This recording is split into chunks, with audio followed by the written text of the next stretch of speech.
আসসালামু আলাইকুম গাইস, সবাই ভিডিওটা শেষ পর্যন্ত দেখে যাবেন এবং ভিডিওটা ভালো লাগলে অবশ্যই শেয়ার করে দিবেন। বারুদে ঠাসা গুদামে এবার জ্বলন্ত দিয়াশলাই ছুড়ে দিল ইসরায়েল। ভুল করে ইরানে থাকা উত্তর কোরিয়ার দূতাবাসে মিসাইল হামলা করেছে দেশটি। আর এতেই যেন যুদ্ধে অংশগ্রহণ করার সুযোগ পেয়ে গেলেন কিম জং উন। এই খ্যাপাটে নেতার হাত থেকে এবার আর রক্ষা পাবে না নেতানিয়াহু ও ট্রাম্প। ইসরায়েলের ভুল এক হামলাতেই যেন পাল্টে যেতে বসেছে পুরো যুদ্ধের সমীকরণ। নিজেদের দূতাবাস আক্রান্ত হওয়ায় চলমান যুদ্ধে উত্তর কোরিয়া সরাসরি ইরানের পক্ষে যুদ্ধে যোগ দেওয়ার সম্ভাবনা এখন বহুগুণ বেড়ে গেছে। যদিও বিভিন্ন গণমাধ্যমে প্রকাশিত রহস্যময় এই হামলার দাবির সপক্ষে এখন পর্যন্ত কোনো অকাট্য দালিলিক প্রমাণ বা আনুষ্ঠানিক সত্যতা মেলেনি, তবুও গুঞ্জনই পুরো বিশ্বকে এক মহাপ্রলয়ের দোরগোড়ায় দাঁড় করিয়ে দিয়েছে।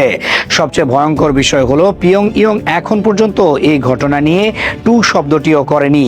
কিম জং উনের প্রশাসন এ বিষয়ে পুরোপুরি নীরব, কোনো আনুষ্ঠানিক নিন্দা বা কড়া বার্তা প্রকাশ করেনি তারা। কিন্তু সমরবিদদের মতে কিমের এমন নিস্তব্ধতাই আসলে প্রলয়ঙ্কারী ঝড়ের পূর্বাভাস। কারণ পিয়ংইয়ং এর রণকৌশল বলছে উত্তর কোরিয়া যদি সত্যি আক্রান্ত হয়ে থাকে তবে তারা কোনো কাগুজে বিবৃতি বা আলটিমেটাম দিয়ে সময় নষ্ট করবে না। দেশটির খ্যাপাটে নেতা কিম জং উন সরাসরি অ্যাকশনে যাবে, আর সেই অ্যাকশন মানেই হলো কোনো আগাম সতর্কতা ছাড়া ইসরায়েলের বুক চিরে উত্তর কোরিয়ার দূরপাল্লার বিধ্বংসী ব্যালিস্টিক মিসাইলের গর্জন। যদি সত্যি এমনটি হয়ে থাকে তাহলে ভয়াবহ দিন অপেক্ষা করছে ডোনাল্ড ট্রাম্পের সামনে।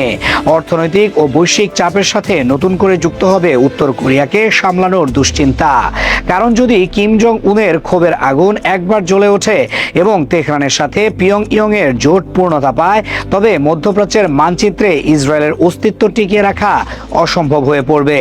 পিয়ংইয়ং এর নীরবতা ইঙ্গিত দিচ্ছে তারা হয়তো ইতোমধ্যেই তাদের পারমাণবিক সাবমেরিন কিংবা আন্তঃমহাদেশীয় মিসাইলগুলোর লঞ্চিং কোড সক্রিয় করে ফেলেছে। ফলে সবার মনে প্রশ্ন জাগছে, ইসরায়েল কি তবে ভুল করে নিজের কবর নিজেই খুঁড়ে ফেললো? অপরদিকে ডোনাল্ড ট্রাম্পের জন্য অপেক্ষা করছে জীবনের সবচেয়ে কঠিন পরীক্ষা। কারণ কিম জং উন এবার হয়তো কোনো কথা বলবেন না, সরাসরি মাঠেই মজা